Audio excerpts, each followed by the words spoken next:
In this video, we talk about decision making, and this is a topic I think you guys will find really interesting. And what we find is that people frequently make bad decisions, and they often make bad decisions because they focus on irrelevant information. So, if you focus on information that is irrelevant to the decision, it will lead to a bad decision. So, one of the things we're going to focus on in this video is how to identify what information is relevant.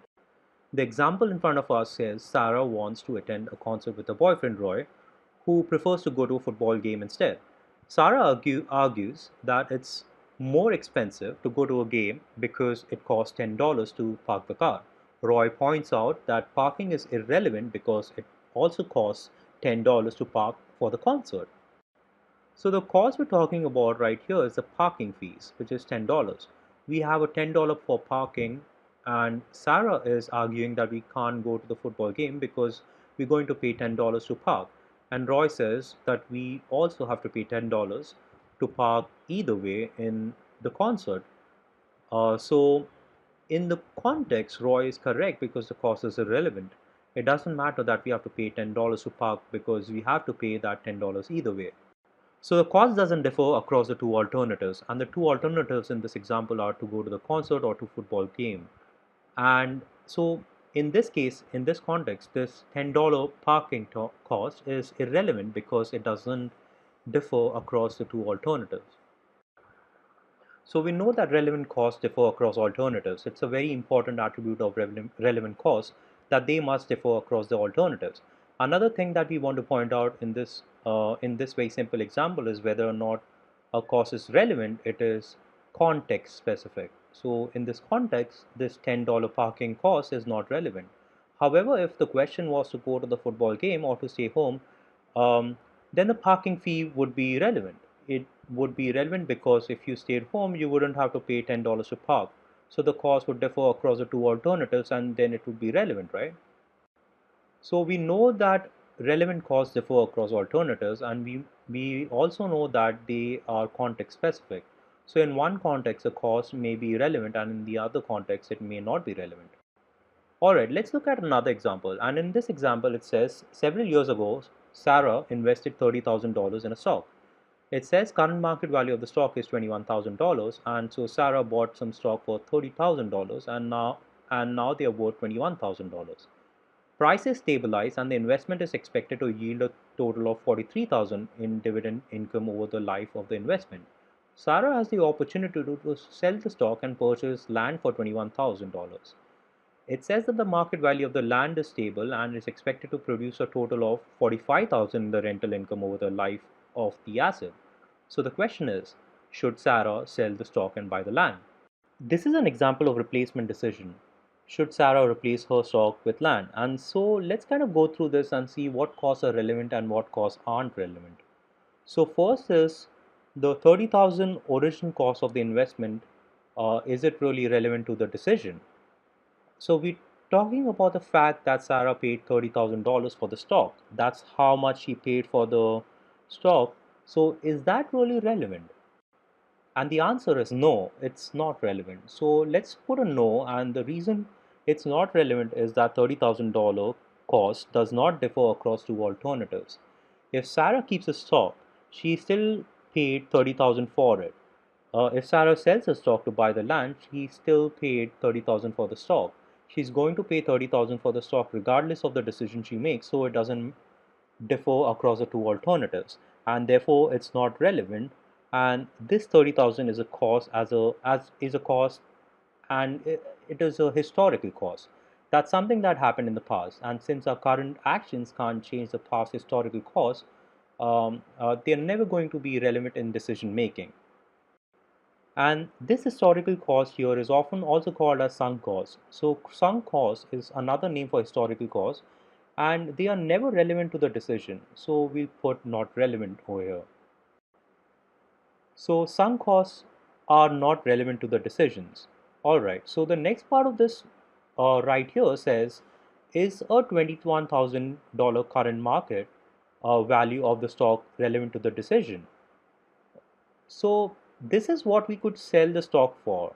So Sarah has a stock and she's currently worth and this is currently worth $21,000. And the question is that relevant to the decision?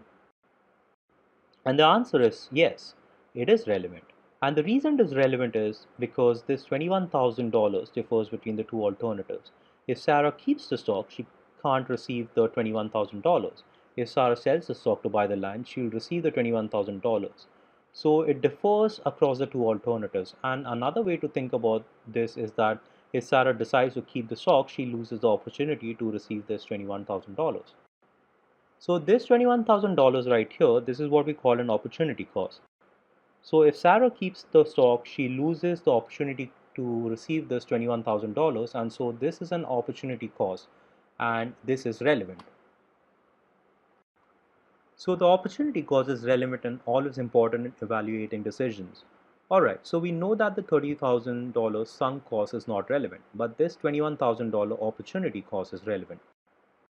Alright, if you look at the last part of this down here, it says, is the amount of income generated by the investments relevant to the decision?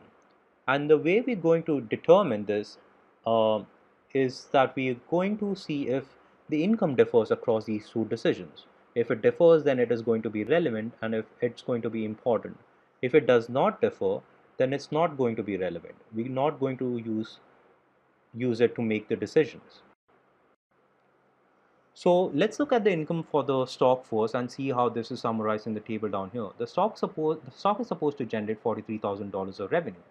And you can see that up in the problem. You know that the total of $43,000 dividend income is available. Now, there's also some costs associated with keeping the stock. Specifically, there's an opportunity cost of keeping the stock, because if we keep the stock, we lose the opportunity to receive this $21,000. So that is what opportunity cost is.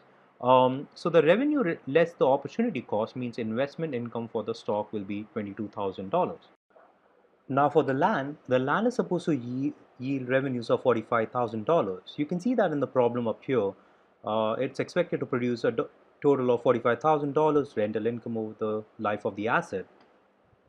But there's also some costs associated with the land. Specifically, that's the purchase price at which we have to buy the land, and it costs $21,000. So the revenue generated by the land is $45,000. The price of the land is $21,000, and the investment income for the land is $24,000. And you can see that the investment income for the stock and the land, they differ. So and the land is going to generate more investment income, and so yes, the income is relevant to the decision making. And since we know that the income from the land is going to be higher than the income from the stocks, you can see right here $24,000, and should go back and answer the question. We should do that now. The question is, should Sarah sell the stock and buy the land? The answer is yes, if you're just evaluating it based on these numbers, those quantitative numbers. Now, one thing to take into account is you can't just look at quantitative numbers when you're making decisions. There's also qualitative factors with this as well, and these qualitative factors could actually affect the decision you're making. So, if we're looking just at the quantitative factors, and yes, Sarah should sell her stock and buy the land, we've got to think about other things as well. The stock may be more liquid than the land. So if liquidity is important, remember that liquidity is the ability to transfer the asset into cash. How quickly can she do that? And then it may be a better deal to hold on to the stock. If the stock maybe is more liquid, then there would be a way to be able to sell the stock quicker than you can sell the land for. And so that's a qualitative factor, and that could affect the decision. So we get a look at both the quantitative factors and the qualitative factors. So the two important points you want to get from this are that relevant costs affect current or future events. So some costs which are historic loss are not relevant to decision making. And second thing is that we know that relevant costs differ between alternatives. So in making decisions, we want to focus on information that affects current and future events. And we also want to just focus on information that differs across two alternatives. If it doesn't differ, it's not relevant and it's not important. And we're talking about relevant costs. Relevant costs are often called avoidable costs because they can be avoided. There's nothing like a sunk cost happened in the past that can be avoided. So relevant costs can be avoided. They are often called avoidable costs rather. And so the goal of making decisions is to identify relevant or avoidable costs. Unit level costs are going to be costs that are incurred every time a unit is produced. Some good examples of unit level costs could be things like direct materials and direct labor. We incur direct materials and direct labor with every unit that is produced, and that would be a unit level cost. And we have batch level costs, and sometimes companies produce things in batches instead of a unit. So they may produce a batch of 1,000 units, and with that batch, there are setup costs to get the machines ready to set up the batch. If they ship off 1,000 units, there can be shipping costs, and so these would be things like, let's say, a setup cost, and there would be a batch level cost. So that's going to be incurred every time that we produce a batch of product. And then we have the product level cost, and this is things like, let's say we are let's say there were a product, and the product is a t-shirt, and if we have to design the t-shirt, there's a design cost. So the design cost in this situation would be the product level cost.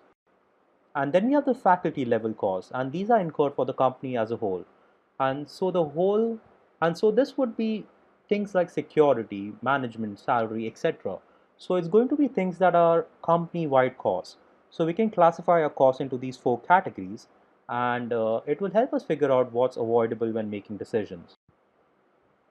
And so, for example, if a company decides to produce 10 less t-shirts, we have a company that's making t-shirts decides and it decides to produce 10 less t-shirts.